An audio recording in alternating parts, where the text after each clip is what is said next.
আসসালামু আলাইকুম ওয়া রাহমাতুল্লাহি ওয়া বারাকাতুহু। দেশ এবং প্রবাসে যারা শুনছেন সকলকে জানাই আন্তরিক সালাম, অভিনন্দন। আমি আপনাদের সামনে রাসূল করিম সাল্লাল্লাহু আলাইহি ওয়াসাল্লামের অসংখ্য হাদিস থেকে একটি হাদিস আপনাদের সামনে উপস্থাপন করব।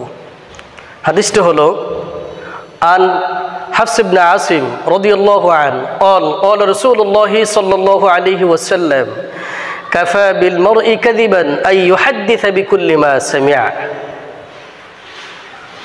হাদিসটির অনুবাদ আন হাফস ইবনে আসিম রাদিয়াল্লাহু তাআলা আনহু থেকে বর্ণিত, রাসূল করিম সাল্লাল্লাহু আলাইহি ওয়াসাল্লাম বলেছেন, মানুষের জন্য মিথ্যাবাদী হওয়ার জন্য এটাই যথেষ্ট যে মানুষ শোনা বিষয় যাচাই না করে প্রচার করে।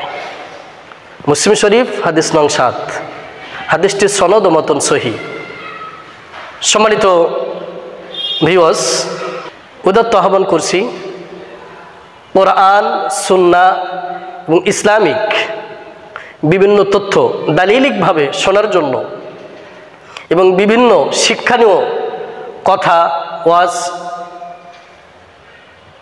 শোনার জন্য আমার এই চ্যানেলটি সাবস্ক্রাইব করে পাশে থাকার জন্য উদাত্ত আহ্বান করছি। হাদিসটির শিক্ষা হলো, শোনা কথা অবশ্যই আমাদেরকে যাচাই করতে হবে, কেননা কারো কথা বা লেখায় অবশ্যই ভুল থাকতে পারে। 2 নম্বর হলো, কেউ যদি যাচাই ছাড়া কারো কথা অন্ধভাবে মেনে নেয় বা বিশ্বাস করে এবং প্রচার করে, তাহলে সে ব্যক্তি মিথ্যাবাদী বলে গণ্য হবে। 3 নম্বর শিক্ষা হলো, যাচাই ছাড়া কারো কথা অন্ধভাবে মানলে, বিশ্বাস করলে 2 ধরনের গুনাহ হবে। 1 শিরকের গুনাহ, 2 কুফরের গুনাহ।